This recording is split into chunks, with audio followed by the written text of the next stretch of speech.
Hello guys, यह खूबसूरत मोहब्बत का एपिसोड 66। तो चलिए शुरू करते हैं। रिद्धिमा शर्माते हुए बोलती है थैंक यू, पर इसमें इशारा करने की क्या बात है, तो तुम ऐसे ही बोल देते। मनन मिरर में मनाली को घूरते हुए कहता है हाँ बोल तो सकता था, पर किसी को बुरा लग जाता अगर मैं तेरी तारीफ करता तो। इतना सुनकर मनाली मनन की तरफ देखती है और अपना चेहरा खिड़की की तरफ घुमा लेती है। रिद्धिमा समझ जाती है कि मनन मनाली की तरफ इशारा कर रहा है और वो चुप हो जाती है। मनन उससे कहता है कि रिद्धिमा क्या लगा के रखा है तुमने आज। रिद्धिमा कहती है क्या लगा के रखा है मतलब, कुछ भी तो नहीं। मनन कहता है अरे मैं पूछ रहा हूँ कि कौन सा परफ्यूम लगाया है, गाड़ी में बड़ी अच्छी खुशबू छा गई है। मनाली ये सुनकर फिर एक बार घूरती है और अपनी नजर हटा लेती है। रिद्धिमा जवाब देते हुए कहती है आज मैंने अपना फेवरेट परफ्यूम लगाया है, उसी की खुशबू आ रही होगी। मनन मनाली की तरफ देखते हुए कहता है बहुत अच्छी खुशबू है रिद्धिमा, वैसे आज तुम बड़ी हॉट लग रही हो, मन कर रहा है किस कर दूं तुम्हारे। मनाली बड़ी बड़ी आंखें करके मनन को गुस्से में घूरने लगती है। उसे इतना गुस्सा आ रहा था कि वो अभी मनन को उल्टा सीधा सुनाना शुरू कर दे, पर वो अपने गुस्से पे कंट्रोल करती है और वापस से मुंह फेर लेती है। मनन मुस्कुराकर रिद्धिमा से बातें कर रहा था। रिद्धिमा कहती है मनन ये तुम कह रहे हो क्या, मुझे विश्वास ही नहीं हो रहा, तुमने आज तक ऐसा कभी कहा नहीं ना। मनन कहता है अरे मैं ही कह रहा हूँ, अब इस गाड़ी में तुमसे ज्यादा खूबसूरत और कौन ही हो सकता है। रिद्धिमा फिर से शर्माते हुए कहती है ओह थैंक्स मनन। वो तो खुशी के मारे फूल ही नहीं समा रही थी कि मनन उसकी तारीफ कर रहा है, और वहीं अंश खिड़की की तरफ मुंह करके अपनी हंसी कंट्रोल करने की कोशिश कर रहा था। और मनाली अभी गुस्से में थी, तो वो कभी मनन को और कभी खिड़की से बाहर देख रही थी, और वहीं मनन कभी रोड को तो कभी मनाली को मुस्कुराते हुए देख रहा था। वो मनाली को देखकर जोर जोर से गाना गाने लगता है हाय मैं क्या करूँ, हाय मैं क्या करूँ, तेरे चेहरे से नजर नहीं हटती, लाल बिंदी में तू इतनी सोहनी लगती। उसका साथ देते हुए अंश और रिद्धिमा भी जोर जोर से मनाली को देखते हुए गाना गाने लगते हैं। अंश, मनन और रिद्धिमा जोर जोर से तीनों साथ में गाना गाते हुए कहते हैं हाय मैं क्या करूँ, हाय मैं क्या करूँ, तेरे चेहरे से नजर नहीं हटती, लाल बिंदी में तू इतनी सोहनी लगती। सब लोग मनाली को घूरने लगते हैं, तो मनाली हड़बड़ाकर अपना मुंह फेर लेती है। मनन को उसे परेशान करने में मजा आता था, इसलिए वो हर दम मनाली को परेशान करने के मूड में रहता था। और अब तो मनाली को भी जलन महसूस होने लगी थी कि वो उसके सामने किसी और की तारीफ कर रहा है, और वो उस पर गुस्सा करने का अपना हक भी समझती थी, पर वो ना समझ अपने प्यार को समझ ही नहीं पा रही थी। थोड़ी देर में सभी गाड़ियां होटल के आगे रुक जाती हैं, और मनन और अंश गाड़ियों से उतरकर अपने अपने कानों में ब्लूटूथ लगाकर अपने आदमियों को साथ रहने को कहते हैं। मैनेजर उनका कब से वेट कर रहा था, और साथ में कुछ आदमी थे जो उनसे मिलने को तरस रहे थे। मनन मनाली का हाथ पकड़ता है, उसको कार से बाहर निकालता है। मनाली को उसका ड्रेस सबसे ज्यादा भारी लग रहा था, तो मनाली अपना ड्रेस संभालते हुए मनन से कहती है इतना भारी ड्रेस मुझसे संभाले नहीं संभाला जा रहा, अगर मैं चलते हुए गिर गई तो। मनन कहता है तो क्या, तुम्हारा सर फूटेगा और मुझे मजा आएगा। मनाली गुस्से से लाल पीली होते हुए कहती है मतलब आप चाहते हैं कि मेरा सर फूटे, इसलिए आपने ये ड्रेस सिलेक्ट की है। मनन धीरे से मनाली के कान में कहता है अब तुम्हें जो सोचना है तुम सोचो, पर अब तुम्हें यही ड्रेस पहनकर पार्टी में आना पड़ेगा। मनाली चुपचाप बेबस नजरों से मनन को देखती रहती है, तो मनन कहता है अरे टेंशन काहे को लेती हो जेरी, मैं हूँ ना, मैं तुम्हें संभाल लूंगा, अब चलो अंदर चलते हैं। इतना कहकर मनन उसका हाथ पकड़ता है, उसे अंदर लेकर आ जाता है, फिर सब लोग अंदर आ जाते हैं। सब लोग अंदर आकर होटल की डेकोरेशन को देखते हैं, जो कि किसी क्लब की तरह लग रहा था। उसमें रंग बिरंगी लाइटें थी, एक साइड क्लब था, एक साइड खाने का अरेंजमेंट और एक साइड डीजे, और बीच में राउंड शेप की कुछ गेस्ट को बैठने के लिए टेबल दे रखी थी। हर किसी की एक पर्सनल टेबल थी। फिर वहाँ पे मैनेजर आ जाता है और वो कहता है हेलो सर वेलकम, आपको आने में कोई तकलीफ तो नहीं हुई। अंश पूरे होटल की लाइटिंग देखते हुए कहता है अभी तक तो नहीं हुई, आगे देखते हैं। मैनेजर आगे बोलते हुए कहता है आइए सर, ये रहा आपका टेबल, मिस्टर और मिसेस मल्होत्रा आते ही होंगे, लेकिन उससे पहले कुछ गेस्ट आपसे मिलना चाहते हैं, so please sir enjoy the party. इतना सुनकर सब लोग एक बड़ी सी टेबल पर बैठते हैं, और सब लोग उन्हें देखे जा रहे थे, खासकर मनन और मनाली को। वो दोनों साथ में बहुत क्यूट लग रहे थे, उन दोनों का चेहरा चमक सा रहा था। वहाँ के लड़के तो मनाली को देखकर ही दिल दे बैठते हैं, और कुछ लड़कियाँ मनन को देखकर उसके प्यार में पड़ जाती हैं, और कुछ लड़कियाँ अंश को देख रही होती हैं, क्योंकि वो वहाँ पे सबसे अलग लग रहा था। मतलब जोकर नहीं लग रहा था, हैंडसम लग रहा था वो, ठीक है, कहीं गलत समझो।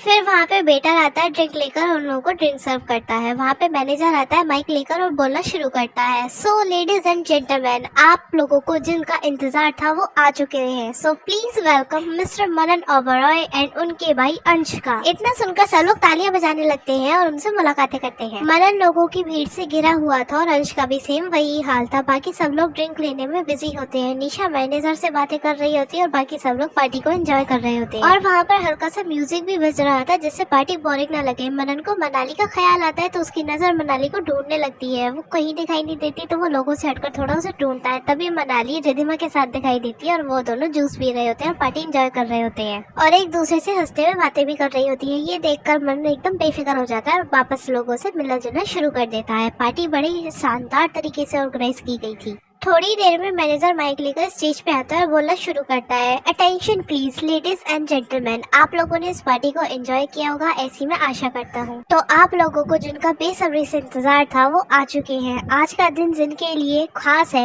एक रोमांटिक कपल के लिए जिनकी आज 50वीं शादी की सालगिरह है, तो उनका जोरदार तालियों से स्वागत किया जाए ऐसी मैं रिक्वेस्ट करता हूँ। So please welcome Mr Sakrant Malhotra and उनकी beautiful wife Mrs Meenal Malhotra. इतना सुनकर ही पूरा हॉल तालियों के शोर से भर जाता है और हॉल की सारी लाइटें बंद हो जाती हैं। जहाँ पे मैनेजर स्टेज पे खड़ा होता है उसके पीछे एक स्पॉटलाइट पड़ती है और फिर मैनेजर वहाँ से हट जाता है और पीछे सक्रांत और मीनल एक दूसरे का हाथ पकड़कर वॉक करते हुए आ रहे होते हैं। सब लोग उन्हें देखकर जोर जोर से तालियां बजाने लगते हैं। मैनेजर एक बार फिर हाथ में माइक लेता है और बोलता है, मिस्टर एंड मिसेस मल्होत्रा, आपको मेरी तरफ से शादी की 50वीं सालगिरह बहुत बहुत मुबारक हो। इतना बोलकर मैनेजर उन्हें एक ब्यूटीफुल सा बुके देता है और एक बार फिर विश करता है। एक बार फिर से पूरा हॉल तालियों की गूंज से उठ चुका था और फिर एक एक करके सब लोग उन दोनों को विश करते हैं और उन दोनों को गिफ्ट देते हैं। मनाली ये सब दूर खड़े होकर देख रही होती है और कुछ सोच रही होती है, अपने दिमाग में जोर डालते हुए। मैनेजर अंश और मनन को उन दोनों से मिलवाता है और वो दोनों उन दोनों को उनकी मैरिज एनिवर्सरी विश करते हैं और फिर वहीं खड़े होकर कुछ बातें करने लगते हैं। निशा भी बाकी सब लोगों के साथ वहीं पर होती है, सिर्फ मनाली के अलावा। मनाली वहाँ पे खड़े होकर कुछ सोच रही होती है उन दोनों को देखकर।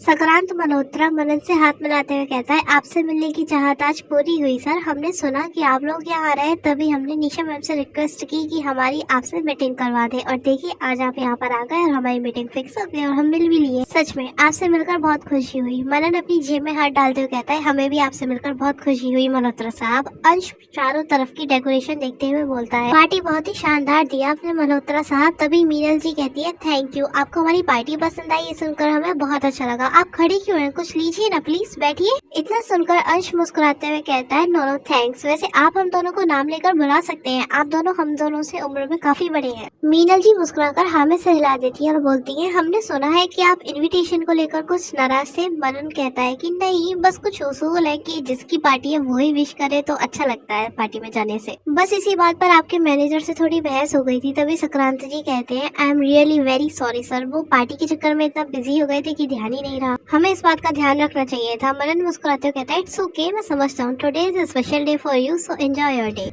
फिर सब लोग आपस में मुस्कुराकर बातें करने लगते हैं। थोड़ी देर में मैनेजर उन्हें केक कटिंग के लिए बुलाता है और वो दोनों केक कट करते हैं। फिर उनके ऊपर पुष्प वर्षा होती है एज यू नो, और फिर सब लोग उन्हें विश करते हैं, गिफ्ट देते हैं और वो दोनों भी एक दूसरे को गिफ्ट देते हैं। फिर सक्रांति जी मैनेजर के हाथ से माइक लेते हैं और बोलना शुरू करते हैं, आज हम बहुत खुश हैं, आज हमारी शादी की 50वीं सालगिरह है और हमने अपनी पत्नी से वादा किया था कि इस दिन को हम बहुत खास बनाएंगे। सो इस दिन को खास तो आप ही लोगों ने बना दिया, हमारी खुशियों में शामिल हुए आप लोग, ये हमारे लिए बहुत बड़ी बात है। और आज के हमारे स्पेशल मेहमान जिनसे मिलने की हमें बहुत इच्छा थी, वो मिस्टर ओबरॉय और उनके भाई मिस्टर अंश, आप दोनों यहाँ आए, thank you so much sir, ये हमारे लिए एक बहुत बड़ी बात है। और इन दोनों के लिए हमने एक छोटा सा तोहफा रखा है, वो मैं दिखाऊंगा, बताऊंगा नहीं, और आई होप कि आप दोनों को ये तोहफा पसंद आएगा। इतना बोलकर वो वहाँ से हट जाते हैं और मनन और अंश के साथ बाकी सभी सोचने लगते हैं कि वो तोहफा क्या हो सकता है। तभी अचानक से लाइट ऑफ हो जाती है और सब लोग इधर उधर देखने लगते हैं। तभी सामने की तरफ एक स्पॉटलाइट पड़ती है जहाँ पे बड़े बड़े अक्षरों में मीनल और सक्रांत का नाम लिखा हुआ आता है और वहाँ पर कुछ बार डांसर एंट्री करती हैं। उन्हें देखकर लोग जोर जोर से तालियां बजाने लगते हैं। उनकी मेन डांसर आगे आती है और गाने के बोल फूटते हैं और वो लोग डांस शुरू करते हैं।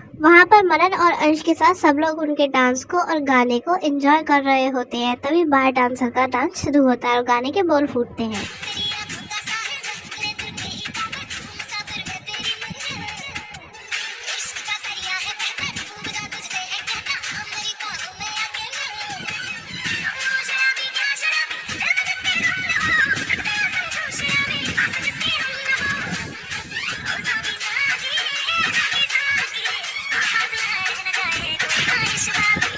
फिर उनमें से एक बार डांसर आगे आती है और वो मनन और अंश की तरफ आ जाती है। वो अंश का हाथ पकड़कर उसको अपनी तरफ खींच लेती है। एक बार डांसर मनन का हाथ पकड़ती है तो मनन अपना हाथ झटक के छुड़वा लेता है। सब लोग बस उन्हीं को देखे जा रहे थे। मनाली भी उनको देखकर थोड़ा दूर खड़ी थी। बार डांसर अब अमर और सैम के पास आती है और उन दोनों को खींच लेती है। सब लोग उन लोगों के साथ डांस किए जा रहे थे और बार डांसर भी अंश से चिपक कर डांस कर रही थी और वो भी उसको बाहों में भरते हुए डांस करते हुए आगे गाता है।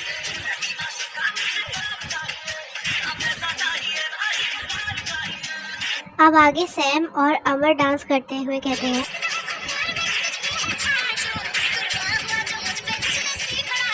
गाना आगे बजे जा रहा था और वो डांसर मनन के पीछे से घूमकर आती है। अंश, अमर और सैम तीनों डांस किए जा रहे थे। सब लोग खूब एंजॉय करके डांस कर रहे थे, पर उनमें से कोई था जो सब पर नजर रख रहा था कोने में खड़ा होकर। सब लोगों के डांस करते हुए में सक्रांत और मीनल भी शामिल थे। थोड़ा दूर खड़े होकर मनन भी सब लोगों को मुस्कुराते हुए देख रहा था और मनन से थोड़ी दूरी पे मनाली मीनल को देख रही थी और वो दिमाग पे जोर डाल रही थी कि उसने मीनल को कहाँ देखा है। थोड़ी देर में म्यूजिक बंद हो जाता है और सब लोगों ने अमर, अंश और सैम की बहुत तारीफ करी। तभी सक्रांत जी खुशी से बोलते हैं, सर आपने तो पार्टी में 4 चांद लगा दिए। Thank you so much sir, हमारी पार्टी को यादगार बनाने के लिए। अंश खुशी से कहता है, अरे कोई बात नहीं सर, हम जहाँ भी जाते हैं हर पार्टी में 4 चांद लगा देते हैं। थोड़ी ही देर में सब लोग अपनी अपनी टेबल पर बैठ जाते हैं। मनाली भी बैठ जाती है। मनाली कुछ सोच ही रही होती है, तभी एक वेटर आके उसकी ड्रेस पे जूस गिरा देता है। वेटर घबरा के बोलता है कि सो सॉरी मैम, मुझे दिखा नहीं रहे थे। मैं चिल्लाते हुए कहती है, आपको दिखता नहीं है क्या, इतनी बड़ी लड़की है। वेटर कहता है कि सो सॉरी मैम, मेरा बिल्कुल भी ध्यान नहीं गया, मुझसे गलती से हो गया, प्लीज मुझे माफ कर दीजिए। रिद्धिमा की आवाज सुनकर सब लोग उसकी तरफ देखते हैं। मनाली वेटर को देखते हुए बोलती है, इट्स ओके रिद्धिमा, ज्यादा नहीं गिरा है, इनकी गलती नहीं है, मैं ही बीच में खड़ी थी, आप जाइए मैं इसे साफ कर आती हूँ। इतना बोलकर वो आगे बढ़ती है। मनन कुछ लड़कियों से बातें कर रहा होता है। मनाली ये देखकर उसे गुस्से से घूरने लगती है तो मनी मन कुछ बड़बड़ाते हुए वॉशरूम में आ जाती है। वॉशरूम में आके वॉशरूम का डोर